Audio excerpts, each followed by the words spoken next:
नमस्कार साथियों, स्वागत है आपका एक बार फिर से Kumar Gaurav current affair class notes में। और मैं आपका साथी मनमोहन आप सभी के लिए आज 4 मार्च 2022 के कुछ करंट अफेयर के क्लास नोट्स लेकर आया हूं, जिसमें आपको मैं कुछ इम्पोर्टेंट क्वेश्चन बताऊंगा और इसके साथ साथ आपको ललन टॉप क्वेश्चनों में कुछ टॉपिक हैं जो उनको कंप्लीट कराऊंगा।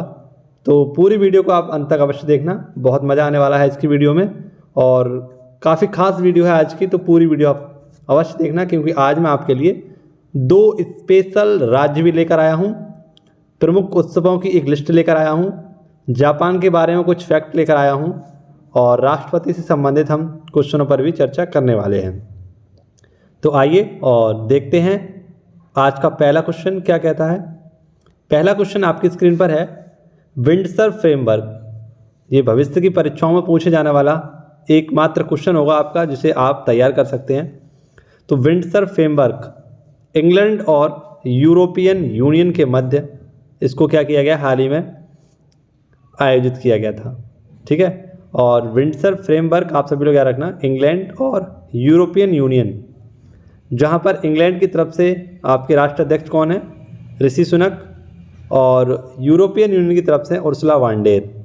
हाल ही में 100 शक्तिशाली महिलाओं की रिपोर्ट में टॉप पर रही थी आपकी उर्सुला वॉन डेर, तो ये भी आपको याद रखना है। ठीक है, देखिए मित्रों, अब हुआ क्या है, जो विंडसर आपका फ्रेमवर्क क्यों किया गया है, तो ये रिप्लेस करेगा उत्तरी आयरलैंड प्रोटोकॉल को। उत्तरी आयरलैंड जो प्रोटोकॉल था आपका, इसमें क्या होता था, देखिए सबसे पहले आपको समझना है कि ब्रिटेन, इसमें 3 देश आते हैं, इंग्लैंड, स्कॉटलैंड और वेल्स, जबकि यूके में यानी यूनाइटेड किंगडम में आपके 4 देश आते हैं, इंग्लैंड, स्कॉटलैंड, वेल्स और उत्तरी आयरलैंड। जो उत्तरी आयरलैंड है और उसके नीचे है आपका आयरलैंड। ठीक है, तो इनके बीच जब भी कोई सामान का आदान प्रदान होता था तो काफ़ी बड़ी चेकिंग हुआ करती थी। अब उस चेकिंग में थोड़ी सी राहत मिलने वाली है, और जो कानूनी कार्रवाई काफ़ी कड़ी हुआ करती थी, उस कानूनी कार्रवाई में भी क्या मिलेगी, राहत मिलेगी। ठीक है, तो आपको यहाँ पर 2 पॉइंट याद रखने हैं। क्या, एक तो ब्रिटेन में कौन कौन से देश आते हैं, तो ब्रिटेन में 3 देश हैं आपके, इंग्लैंड, स्कॉटलैंड और वेल्स, जबकि यूनाइटेड किंगडम में आपके 4 देश हैं। ये तीनों तो आपके कॉमन रहेंगे। ठीक है, लेकिन इसमें एक नया देश जुड़ जाएगा आपका उत्तरी आयरलैंड। ठीक है, तो ये आपको याद रखना है, और इसी के लिए आपका विंडसर फ्रेमवर्क आयोजित किया गया था। देखिए कुछ क्वेश्चन है आपके लिए, जैसे सेंडाई फ्रेमवर्क। ये सेंडाई फ्रेमवर्क आपसे पूछा गया है परीक्षाओं में, आपदा जोखिम के लिए संबंधित था। यूरो मुद्रा अपनाने वाला आपका जो अंतिम 20वां राज्य बना था वो क्रोएशिया है। अजय वॉरियर युद्धाभ्यास, कोकड़ युद्धाभ्यास, ये भारत और इंग्लैंड के मध्य ही होता है। T20 जो आपका वर्ल्ड कप है वो किसने जीता है आपका, ये भी इंग्लैंड ने ही जीता है। ठीक है, तो इस क्वेश्चन को आप सभी लोग याद रखना। आगे देखिए क्वेश्चन नंबर 2 आपका क्या कह रहा है। क्वेश्चन नंबर 2 में आपको मैं कुछ इंपॉर्टेंट जानकारी बताऊंगा, इन्हें आप नोट डाउन करिएगा। इंटरनेट शटडाउन 2022 की वैश्विक सूची में शीर्ष स्थान पर कौन है, तो हाल ही में इसे जारी किया है एक्सेस नाउ के द्वारा, और एक्सेस नाउ ने इंटरनेट शटडाउन 2022 की वैश्विक सूची में शीर्ष स्थान पर भारत को स्थान दिया है। ठीक है, और इंटरनेट शटडाउन करने के मामले में भारत 84 बार ऐसा कर चुका है, यानी इंटरनेट को शटडाउन कर चुका है। इसका कारण है विद्रोह, संघर्ष, परीक्षा, ये सब का कारण है कि इंटरनेट को शटडाउन करना पड़ता है।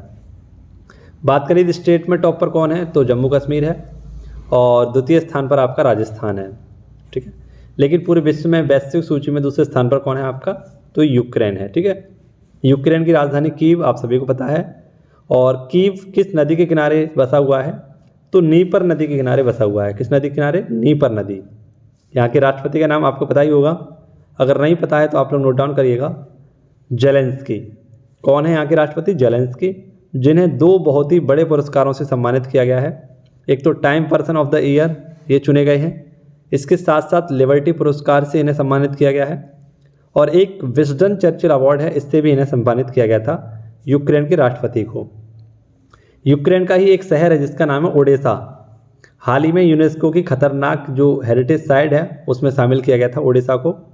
तो यहाँ से आपको इस पॉइंट को भी याद रखना है। आगे देखिए, इंटरनेट की बात आई है, तो इंटरनेट को हिंदी में कहते हैं सूचना पथ। क्या कहते हैं हिंदी में, इंटरनेट को हिंदी में कहते हैं सूचना पथ। और इंटरनेट की शुरुआत भारत में 1995 में हुई थी। कब हुई थी? 1995 में। अगर आपसे कहूँ कि खुद का इंटरनेट लागू करने वाला देश का पहला राज्य कौन सा है, तो वो है आपका केरल। कौन सा है? केरल। ये पॉइंट आप सभी लोग याद रखेंगे। आगे देखिए, ऑनलाइन गेमिंग में टॉप पर कौन है? तो ऑनलाइन गेमिंग के मामले में सबसे टॉप पर है आपका उत्तर प्रदेश। कल ही हमने इस क्वेश्चन को पढ़ा था, चिंतन शिविर का आयोजन कहाँ किया गया है? तो काजीरंगा नेशनल पार्क, जो कि असम में पड़ता है, चिंतन शिविर का आयोजन किया गया था। ग्लोबल फायर पावर इंडेक्स में भारत कौन से स्थान पर है? चौथे स्थान पर है। स्वच्छ ऊर्जा परिवर्तन प्रयासों में सर्वश्रेष्ठ कौन है? आपका कर्नाटक। ये भी क्वेश्चन हमने कल पढ़ा था। 85वां कांग्रेस का महाधिवेशन कहाँ पर आयोजित किया गया? तो ये छत्तीसगढ़ में आयोजित किया गया था। तो आई होप ये सारे फैक्ट आपको पसंद आए होंगे और वीडियो जरा सी भी आपको पसंद आई हो, लगे हाँ कि आपके लिए मैं कुछ बेहतर और अच्छा करने की कोशिश कर रहा हूँ, तो वीडियो को लाइक ज़रूर कर देना और कोई प्यारा सा कमेंट आप इस वीडियो के लिए छोड़ना चाहें तो वो भी कर सकते हैं। आइए बढ़ते हैं और देखते हैं अगला क्वेश्चन हमारा, क्वेश्चन नंबर 3 क्या कहता है। क्वेश्चन नंबर 3 भी काफ़ी अच्छा है आपके लिए और इसे हम समझेंगे बहुत अच्छे तरीके से। एशिया की सबसे लंबी cycling race, Asian ultra cycling championship की शुरुआत।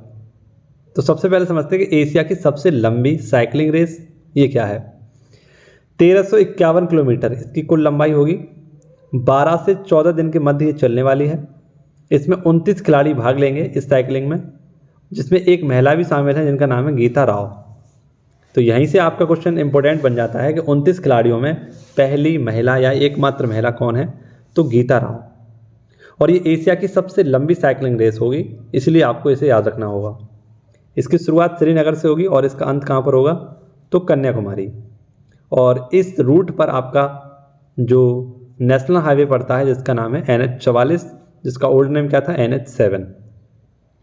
अब देखते हैं, आप सभी को पता है कि जब साइकिलिंग की जाती है, यानी साइकिलिंग का जो गेम किया जाता है, उसके ट्रैक को क्या बोला जाता है? तो उसके ट्रैक को बोला जाता है वेलोड्रम। ये साइकिल ट्रैक होता है जिस प्रकार से आपका बॉक्सिंग रिंग में होती है, क्रिकेट फील्ड और पिच पर खेला जाता है, उसी प्रकार से जो साइकिलिंग गेमिंग होती है आपकी वो वेलोड्रम कहलाती है। ठीक है, ये भी पॉइंट आप सब लोग याद रखना। अब देखिए, सबसे ऊंची जमी झील पर आपकी मैराथन आयोजित की गई थी लद्दाख में, पेंगोंग झील। नेहरू ट्रॉफी बोट रेस ये केरल में आयोजित की गई थी। राष्ट्रीय हॉकी चैंपियनशिप इसे किसने जीता? आपका मध्य प्रदेश ने जीता, महाराष्ट्र को हराकर। जबकि आपको पता है कि वर्ल्ड हॉकी मतलब हॉकी का वर्ल्ड कप किसने जीता था? तो जर्मनी ने जीता था। और फीफा वर्ल्ड कप आप सभी को पता होगा वो किसने जीता था? अर्जेंटीना ने। T20 जो महिलाओं का विश्व कप हुआ है ये ऑस्ट्रेलिया ने जीता है ना। आइस हॉकी चैंपियनशिप ये आपकी ITBP ने जीती है। रणजी ट्रॉफी आप सभी को पता है सौराष्ट्र ने जीती है। विजय हजारे ट्रॉफी ये भी सौराष्ट्र ने जीती है। सैयद मुश्ताक अली ट्रॉफी ये मुंबई ने जीती है। बीनू माकंड ट्रॉफी ये आपकी मुंबई ने जीती है। थॉमस कप भारत ने जीता है। ओवेर कप दक्षिण कोरिया ने जीता है। तो इसी प्रकार से आपको सारे कप याद रखने हैं जितने भी मैंने आपको बताए हैं।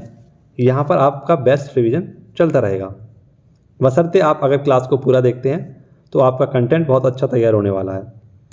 अब आप सभी के सामने क्वेश्चन नंबर 4 है और क्वेश्चन नंबर 4 में आपके लिए कुछ इंपॉर्टेंट अच्छे से टॉपिक मैं क्लियर कराऊंगा।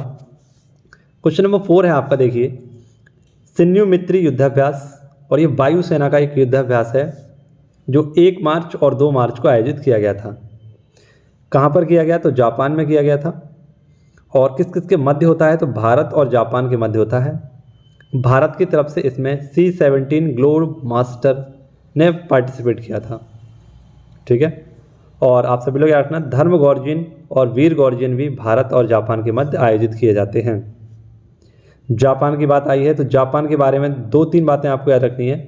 यहाँ के प्रधानमंत्री हैं फूमियो किशिदो, यहाँ के राष्ट्रपति हैं नारुहितो। इसे निप्पनों का देश, सुकुमारों का देश और उगते हुए सूर्य का देश कहा जाता है। इसके 4 द्वीप जो कि काफ़ी महत्वपूर्ण हैं, होक्काइडो, होन्शु, शियुकु और क्यूशु, इसके 4 द्वीप हैं। जापान की अगर हम बात करें तो यहाँ के पूर्व जो प्रधानमंत्री थे जिनका नाम था शिंजो आबे, आप सभी लोग इनको जानते होंगे, शिंजो आबे, गोली मारकर इनकी हत्या की गई थी और इन्हें भारत के 2 पुरस्कारों से सम्मानित किया गया था। द्वितीय नागरिक सम्मान पद्म विभूषण से इनको सम्मानित किया गया है पद्म विभूषण से इनको सम्मानित किया गया है और इसके साथ साथ नेताजी अवार्ड से भी इन्हें सम्मानित किया गया है। ठीक है, तो आप सभी लोग याद रखना, जापान काफ़ी इंपॉर्टेंट आप सभी के लिए साबित हो सकता है। और जापान के सुपर कंप्यूटर का नाम भी आप सभी लोग याद रखना है, जापान के सुपर कंप्यूटर का नाम है फुगाकू। क्या नाम है? जापान के सुपर कंप्यूटर का नाम है फुगाकू।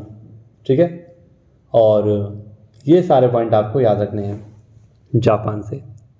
अब देखिए, हाल ही में कुछ आपके युद्धाभ्यास, जैसे एम्फेक्स युद्धाभ्यास, ये काकीनाड में स्थापित किया गया था और काकीनाड आपका आंध्र प्रदेश में, यहीं पर इसे आयोजित किया गया। साइक्लोन, ये मिस्र और भारत के मध्य हुआ था। वरुण, गरुण और शक्ति, ये भारत और फ्रांस के मध्य होता है। कमेंट बॉक्स में आप मुझे ट्रोपेक्स के बारे में बताइए कि हाल ही में इसका आयोजन कहाँ किया गया था। ठीक है, चलिए आगे देखते हैं अगला क्वेश्चन। अगला क्वेश्चन ये भी इंपॉर्टेंट रहेगा और इसमें आपके लिए कुछ इंपॉर्टेंट उत्सवों की एक लिस्ट मैंने बनाई है जिसे आपको मैं रिवाइज कराने वाला हूँ। क्वेश्चन नंबर 5 है श्री अन्न महोत्सव। कौन सा? श्री अन्न महोत्सव। पहली बार इसका आयोजन किया गया है भोजपुर, बिहार में। 28 से 1 मार्च तक इसका आयोजन किया गया था। ठीक है, और आप सभी को पता है श्री अन्न किसको बोला गया है? तो 2023-24 जो आपका बजट आया है इसमें इसे मोटे अनाजों को क्या बोला गया है? जो मोटे अनाज हैं उन्हें श्री अन्न बोला गया है। और इसके लिए भारत में एक उत्कृष्टता केंद्र भी खोला गया है हैदराबाद में। ठीक है, बात करें बिहार की, तो बिहार में ही आप सभी लोग याद रखना है, यहाँ के सीएम हैं नीतीश कुमार और यहाँ के नए गवर्नर बने हैं राजेंद्र आर्लेकर, जो कि हिमाचल प्रदेश के पूर्व राज्यपाल थे। ठीक है, लेकिन हिमाचल प्रदेश के नए कौन बन चुके हैं? शिव प्रताप। ठीक है, इनका नाम आप लोग याद रखना। नालंदा विश्वविद्यालय, ये किसके काल में बना था? कुमारगुप्त के कार्यकाल में बना था। प्रथम बौद्ध संगति, द्वितीय बौद्ध संगति और तृतीय बौद्ध संगति, ये तीनों बिहार में हुई थी। ठीक है, और कहाँ कहाँ हुई थी? राजगृह, वैशाली और पाटलिपुत्र। अजातशत्रु, कालाशोक, उसके बाद अशोक, यहाँ पर क्या थे? आपके शासक थे। ठीक है, ये क्रम से आपको याद रखना है। अजातशत्रु, कालाशोक और अशोक यहाँ के शासक थे। जबकि अगर मैं आपको बताऊं कि यहाँ के अध्यक्ष कौन थे, तो अध्यक्ष के बारे में आप नाम याद रखना। एक थे आपके महाकश्यपु, दूसरे में थे आपके सवाकामी और तीसरे में थे आपके कौन? तो मोगली पुत्र थे। ठीक है, अब आपको मैं रिवाइज कराता हूँ कुछ प्रमुख उत्सव। प्रमुख उत्सवों में आपके लिए है खारची उत्सव, ये त्रिपुरा में आयोजित किया गया था। आम महोत्सव, ये लखनऊ में आयोजित किया गया। गुड़ महोत्सव, ये भी लखनऊ में आयोजित किया गया। केला उत्सव, ये कुशीनगर में आयोजित किया गया। सिग्मो फेस्टिवल, ये गोवा में। एप्पल फेस्टिवल, ये जम्मू कश्मीर में। कंचौत उत्सव, ये भी जम्मू कश्मीर में। कम्बाला उत्सव, ये कर्नाटक में। सरहुल फेस्टिवल, ये आपका झारखंड में। इसके बाद आपको याद रखना है हरेला, ये उत्तराखंड में। हरेली छत्तीसगढ़। बोनालू तेलंगाना। बथुकम्मा भी तेलंगाना। रज पर्व उड़ीसा। कनुमा आंध्र प्रदेश। पुष्कर महोत्सव जम्मू कश्मीर और त्रिशूरपुरम ये आपका केरल। तो यहाँ से आपके लिए ये कुछ उत्सवों की लिस्ट थी जो मैंने आपको रिवाइज कराई। आई होप आपको वीडियो पसंद आ रही होगी, और वीडियो पसंद आ रही हो तो लाइक ज़रूर करना। ठीक है, दोस्तों के साथ शेयर करना ना भूलें। आइए आगे देखते हैं अगला क्वेश्चन हमारा क्या कह रहा है। अगले क्वेश्चन पर जाने से पहले मैं आपको एक राज्य तमिलनाडु के दर्शन करा देता हूं, और तमिलनाडु के बारे में जो आपके इंपॉर्टेंट क्वेश्चन हैं उन पर मैं चर्चा करा देता हूं एक बार। ठीक है, परीक्षाओं में ऐसे प्रकार से आपके क्वेश्चन बन रहे हैं। यदि तमिलनाडु की अगर हम बात करें तो इसके तट को क्या बोला जाता है? कोरोमंडल बोला जाता है, जहाँ लौटते हुए मानसून से वर्षा होती है। तमिलनाडु की स्थापना 1 नवंबर 1956 को की गई थी। विधानसभा सीटों की संख्या है यहाँ पर 2, 3, 4 यानी 234। यहाँ का राजकीय पशु है नीलगिरी ताहर। यहाँ की राजधानी है चेन्नई और यहाँ के मुख्यमंत्री हैं M.K. स्टालिन। गवर्नर हैं R.N. रवि। यहाँ का शास्त्रीय नृत्य भरतनाट्यम और इसकी फेमस कलाकार हैं रुक्मिणी देवी। यहाँ के कुछ नेशनल पार्क हैं जैसे मुकुर्दी, मुर्दुमलाई और मन्नार की खाड़ी, यहाँ के नेशनल पार्क हैं। यहाँ के उत्सवों की बात करें तो जल्लीकट्टू, पोंगल और थाईपुसम यहाँ के प्रमुख त्यौहार हैं। यहाँ के प्रमुख मंदिरों की बात करें तो मीनाक्षी मंदिर ये मदुरई में है। बृहदेश्वर मंदिर ये तंजावुर में है, चोल शासक के द्वारा बनवाया गया था। महाबलीपुरम में आपका शोर मंदिर है और एक सप्त पैगोड़ा जिसे रथ मंदिर भी कहते हैं। 2 परमाणु संयंत्र हैं कुडनकुलम और कलपक्कम। और एक करंट अफेयर का क्वेश्चन आपको याद रखना है, डुगोंग संरक्षण केंद्र, ये भी कहाँ पर है आपका, तमिलनाडु में है। तो ये तमिलनाडु है। अब इसके बाद मैं आपको असम राज्य के राज्य दर्शन कराने वाला हूँ। तो सभी साथी 1 मिनट के रिवीजन आप इसको भी जरूर लगा लेना। असम के बहुत इंपॉर्टेंट क्वेश्चन और गोवा के कुछ इंपॉर्टेंट क्वेश्चनों को मैंने यहाँ पर इंक्लूड किया है। क्वेश्चन नंबर 7 है हमारा, और इसमें उच्चतम न्यायालय सुप्रीम कोर्ट द्वारा हिंडनबर्ग रिसर्च रिपोर्ट के आधार पर अडानी ग्रुप की कंपनियों की जांच के लिए समिति का गठन किया है। तो जैसा कि आपको पता है कि हिंडनबर्ग रिसर्च रिपोर्ट के आधार पर अडानी ग्रुप की कंपनियों की जांच की गई थी, और इसमें जांच करने के बाद जो आपका हिंडनबर्ग रिसर्च रिपोर्ट है उसने कुछ अपनी रिपोर्टों को पेश किया। उसके बाद भारत में अडानी ग्रुप के शेयर काफ़ी नीचे आ गए, और जब अडानी ग्रुप के जो आपके शेयर नीचे आए तो सुप्रीम कोर्ट ने यहाँ पर फैसला लिया है कि वो इस रिपोर्ट की क्या करें, जांच करें। तो उसके लिए उन्होंने एक समिति बनाई है, और उस समिति के अध्यक्ष बनाए हैं अभय मनोहर स्प्रे। अभय मनोहर स्प्रे के साथ साथ 6 इसमें सदस्य भी होंगे समिति में।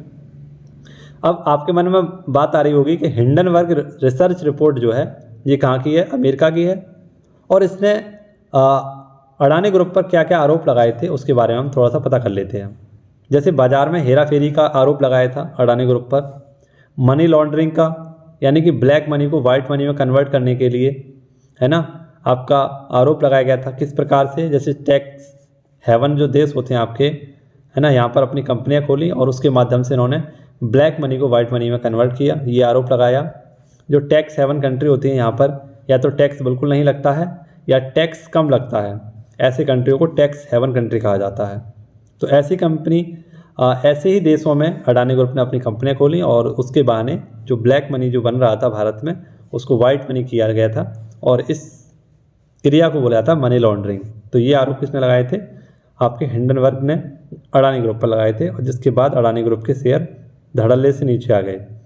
तो पहले टॉप 10 से बाहर निकले, फिर टॉप 20 से भी बाहर हो गया आपका कौन, अडानी ग्रुप।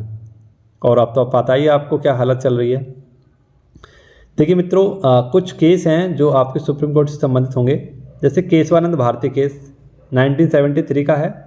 प्रस्तावना को भारत का संविधान का अंग माना गया था। इसी केस के दौरान भारत की अब तक की सबसे बड़ी बेंच इसी में बैठी थी, 13 जजों की बेंच केशवानंद भारती केस में ही बैठा ली गई थी, जिसमें 6-7 का क्या आया था, निर्णय आया था आपका। पुट्टा स्वामी केस, ये निजता के अधिकार से संबंधित है, मौलिक अधिकार बनाया गया था आपका, ठीक है, और आधार कार्ड जो है आपका वो इसी से संबंधित है। नवतेज कौर, समलैंगिकता अपराध नहीं है, और इसके तहत आपकी 377 धारा को रद्द किया गया था। इंदु मल्होत्रा समिति, पीएम की सुरक्षा में जो चूक हुई थी उसकी जांच करने के लिए इंदु मल्होत्रा समिति। शिवरमन समिति, ये आपकी नाबार्ड बैंक की स्थापना करने के लिए। सरकारी आयोग, ये केंद्र राज्य संबंध को स्थापित करने के लिए, इसकी जांच करने के लिए सरकारी आयोग का गठन किया गया था। हाल ही में आपको बताया 2 फिंगर टेस्ट पर रोक भी किसने लगाई थी, तो 2 फिंगर टेस्ट पर रोक लगाई थी सुप्रीम कोर्ट ने, ठीक है। और हाल ही में एक ई निरीक्षण पोर्टल भी लॉन्च किया था, ई निरीक्षण पोर्टल, तो ये भी किसने लॉन्च किया था, आपका सुप्रीम कोर्ट ने। सुपेज पोर्टल भी किसने लॉन्च किया है, सुप्रीम कोर्ट ने। सुप्रीम कोर्ट की अगर बात करें तो आर्टिकल 124 में सुप्रीम कोर्ट निहित है, और 129 आर्टिकल के तहत सुप्रीम कोर्ट एक अभिलेख न्यायालय होगा। ये बात कहाँ लिखी हुई है, 129 आर्टिकल में। और वर्तमान में भारत के 50वें नंबर के जो CGI हैं, इनका नाम है DY चंद्रचूड़। क्या नाम है इनका, DY चंद्रचूड़, जो कि अब तक के 50वें नंबर के क्या हैं, आप लोग याद रखना, भारत के मुख्य न्यायाधीश हैं, ठीक है। तो आइए आगे देखते हैं अगला क्वेश्चन। क्वेश्चन में आपसे पूछा गया है नागालैंड राज्य की पहली महिला विधायक। तो नागालैंड राज्य की पहली महिला विधायक ये बनी है हैकानी जखालू, और एक है साहा होनू क्रुस। तो हैकानी जखालू ये नागालैंड की पहली महिला विधायक बनी है। नागालैंड की बात करें तो नागालैंड की स्थापना 1 दिसंबर 1963 को हुई थी, इसीलिए 1 दिसंबर को यहाँ पर क्या मनाते हैं, तो हॉर्नबिल उत्सव यहीं पर मनाया जाता है। देखिए साथ ही मैंने आपको यहाँ पर लिख कर दिया है एक हेडिंग, पहली महिला स्पेशल। तो कुछ क्वेश्चन मैं आपसे पूछूंगा जिसके आंसर आपको कमेंट बॉक्स में फटाफट से देने हैं, ठीक है। जैसे मैं आपसे पूछूं कि पहली महिला मुस्लिम शासक, तो पहली महिला मुस्लिम शासक कौन थी आपकी, कमेंट बॉक्स में इसका आंसर बताइए। हाल ही में सेबी की पहली महिला अध्यक्ष कौन बनी है, ये आपको बताना है। ZSI की पहली महिला अध्यक्ष कौन बनी है, ये आपको बताना है। JNU की पहली महिला कुलपति कौन बनी है, ये आपको बताना है। इसके साथ साथ आपको बताना है कि साथियों हाल ही में रुचिरा कंबोज ये UNO की प्रतिनिधि सभा की अध्यक्ष बनाई गई हैं। ठीक है, UNO प्रतिनिधि सभा में इनको भारत की तरफ से भेजा गया है, अध्यक्ष नहीं भेजा गया है। ठीक है, तो सेबी की पहली महिला अध्यक्ष कौन है, माधवी पुरोहित। जूलॉजिकल सर्वे ऑफ इंडिया की धरती बनर्जी। और प्रथम महिला मुस्लिम शासक कौन थी आपकी, रजिया सुल्तान। भारत की पहली महिला राज्यपाल कौन थी, सरोजनी नायडू। और मुख्यमंत्री कौन थी आपकी, सुचेता कृपलानी। कौन थी, सुचेता कृपलानी। जबकि भारत की पहली महिला राष्ट्रपति कौन है, तो आप सभी लोग याद रखना, प्रतिभा देवी पाटिल। जबकि सेकंड महिला राष्ट्रपति कौन है, तो द्रौपदी देवी मुर्मू, है ना, द्रौपदी देवी मुर्मू आपकी द्वितीय भारतीय महिला राष्ट्रपति हैं। आगे देखिए क्वेश्चन है आपका पोर्टर पुरस्कार 2023। तो पोर्टर पुरस्कार 2023 किसे दिया गया है, स्वास्थ्य एवं परिवार कल्याण मंत्रालय को। ठीक है, किसको दिया गया है, स्वास्थ्य एवं परिवार कल्याण मंत्रालय, जिसके मंत्री मनसुख मंडाविया। कोविड प्रबंधन में अच्छा काम करने के लिए और वैक्सीन निर्माण कम करने के लिए पोर्टर पुरस्कार से सम्मानित किया गया है इंस्टीट्यूट फॉर कॉम्पिटिटिवनेस के द्वारा। मार्कोनी पुरस्कार बालकृष्णन को दिया गया था, Hari Balakrishnan. Life time achievement award से किसे सम्मानित किया गया था, मनमोहन सिंह को, डॉक्टर मनमोहन सिंह जो पूर्व प्रधानमंत्री जी थे हमारे। राजा राम मोहन राय पुरस्कार AVK प्रसाद को दिया गया था, किसे, AVK प्रसाद को दिया गया। इसी प्रकार से मैं पूछूं असम वैभव पुरस्कार किसे दिया गया, तो असम वैभव पुरस्कार दिया गया था तपन सेकिया को। किसे दिया गया, तपन सेकिया। ठीक है, आगे बढ़ते हैं और देखते हैं अगला क्वेश्चन। इसमें आपके लिए कुछ महत्वपूर्ण प्रमुख राष्ट्रपति होंगे, उनके बारे में हम चर्चा कराएंगे। ठीक है, नाइजीरिया के राष्ट्रपति कौन बने हैं, तो बोला टिनुबू। कौन है, बोला टिनुबू। आप सभी लोग याद रखना, नाइजीरिया के नए राष्ट्रपति हैं। अफ्रीका का जो सबसे बड़ा देश है आपका वो कौन सा है, अल्जीरिया है, लेकिन वो क्षेत्रफल की दृष्टि से है, लेकिन जनसंख्या की दृष्टि से देखें तो नाइजीरिया सबसे बड़ा देश है। यहाँ पर बहुत ही फेमस एक आपका आतंकवादी संगठन है जिसका नाम है बोको हराम। नाइजीरिया की राजधानी है अबूजा। और नाइजीरिया के साथ साथ आपको याद रखना है कि नाइजीरिया की सीमा किन किन देशों के साथ लगती है। ये क्वेश्चन आपका UPPCS में पूछा गया था कि नाइजीरिया की सीमा किस किस से लगती हैं। तो एक बेनिन देश है, इसके साथ इसकी सीमा लगती है। नाइजर के साथ इसकी सीमा लगती है। चाड के साथ इसकी सीमा नहीं लगती है क्योंकि इसके पास एक चाड झील पड़ जाती है। ठीक है, सेंट्रल अफ्रीकन गणराज्य की सीमा इससे लगती है। ठीक है, और कैमरून देश की सीमा भी इससे लगती है। सेंट्रल अफ्रीकन की इसकी सीमा नहीं लगती है। ठीक है, ये भी बात आप याद रखना। चलिए अब आपको मैं याद कराता हूँ कुछ आपके महत्वपूर्ण राष्ट्रपतियाँ। देखिए आपने उस दिन पढ़ा होगा साइप्रस के नए राष्ट्रपति। तो साइप्रस के नए राष्ट्रपति कौन है, निकोस, है ना, क्रिस्टोडोलाइड। साइप्रस की राजधानी क्या है, निकोसिया, और ये भूमध्य सागर में पड़ता है आपका साइप्रस। बांग्लादेश के राष्ट्रपति कौन है, शहाबुद्दीन चप्पू। फ्रांस के नए राष्ट्रपति इमैनुअल मैक्रोन। बांग्लादेश के राष्ट्रपति शहाबुद्दीन चप्पू। नेपाल के राष्ट्रपति विद्या देवी भंडारी। इजराइल के प्रधानमंत्री बेंजामिन नेतन्याहू। चेक गणराज्य के राष्ट्रपति पेट्र पावेल। इक्वेटोरियल गिनी के राष्ट्रपति मैनुअल रोका। बारबाडोस के प्रधानमंत्री मिया मोर्टली। ऑस्ट्रेलिया के प्रधानमंत्री एंथनी अल्बनीज। इटली की पहली महिला प्रधानमंत्री जॉर्जिया मेलोनी। और आयरलैंड की पहली महिला प्रधानमंत्री हैं लियो बराडकर। ठीक है, तो ये भी आपको क्वेश्चन यहाँ से याद रखने थे जो आपके सामने मैंने आपको रिवाइज कराए। आगे देखिए क्वेश्चन नंबर अगला है सियांग उनिंग महोत्सव। तो सियांग उनिंग महोत्सव ये बोलेंग अरुणाचल प्रदेश में आयोजित किया गया था आदि समुदाय के द्वारा। सोलन उत्सव और अरण महोत्सव भी कहाँ का है, तो ये अरुणाचल प्रदेश का ही है। नामदफा नेशनल पार्क और बोमडिला दर्रा ये भी अरुणाचल प्रदेश में है। डोनी पोलो एयरपोर्ट भी कहाँ पर है आपका, अरुणाचल प्रदेश में ही है। ठीक है, तो ये तो हो गया आपके करंट अफेयर के क्वेश्चन जो मैंने आपको कराए। अब आपको कराता हूँ गोवा। गोवा के बारे में सारे फैक्ट आपको याद रखने हैं। जैसे गोवा के मुख्यमंत्री कौन है, प्रमोद सावंत। गोवा के गवर्नर कौन है? श्रीधरन पिल्लई। लोकसभा सीटें 2 हैं, राज्यसभा सीट 1 है, विधानसभा सीट 40 हैं। यहाँ के पहले सीएम दयानंद बी थे और पहले गवर्नर थे हरि शर्मा। ये गोवा जो था उपनिवेश था पुर्तगालियों का और पूर्ण राज्य बना आपका 1987 में 56वें संविधान संशोधन से। मोपा एयरपोर्ट का नया नाम क्या होगा? मनोहर पार्रिकर। ऑपरेशन विजय चला गया 1961 में और गोवा को मुक्त किया गया पुर्तगालियों से। पुर्तगालियों की राजधानी क्या थी? लिस्बन। ठीक है, यानी पुर्तगाल की राजधानी क्या है? लिस्बन। वास्को डी गामा प्रथम पुर्तगाली यात्री था जो भारत आया था। क्षेत्रफल की दृष्टि से सबसे छोटा राज्य आपका गोवा। सिग्मो और साओ जाओ उत्सव यहीं मनाते हैं। मांडवी नदी के किनारे पणजी बसा हुआ है जो इसकी राजधानी है। दूध सागर जलप्रपात आपका मांडवी नदी पर ही है। कोंकण तट गोवा का है। फुगड़ी देखनी नृत्य गोवा के हैं। हर घर जल वाला पहला राज्य गोवा है। समान सिविल संहिता लागू करने वाला पहला राज्य गोवा है, आर्टिकल 44। शराब संग्रहालय गोवा में और जीएसटी संग्रहालय भी आपका कहाँ है? गोवा में। ठीक है, तो ये क्वेश्चन भी आपको याद रखने थे जो मैंने आपको गोवा से संबंधित आपको याद कराए। आई होप मेरे द्वारा पूरी क्लास आपने एंजॉय करी होगी और एक एक क्वेश्चन का आपने बढ़िया तरीके से रिवीजन भी किया होगा।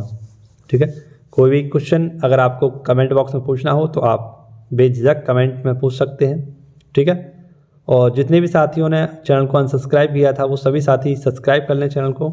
ठीक है, मैं डेली आप सभी के लिए डेली कुछ ना कुछ नया और बेहतर ज़बरदस्त करने की कोशिश कर रहा हूँ। ठीक है, तो चलिए साथियों, मिलते हैं आप सभी से अगली वीडियो में इसी समय पर। ठीक है, और भी नए कंटेंट के साथ, नई जानकारी के साथ। धन्यवाद। जय हिंद, जय भारत। मस्त रहिए, खुश रहिए, व्यस्त रहिए, पढ़ते रहिए। जय हिंद, जय भारत।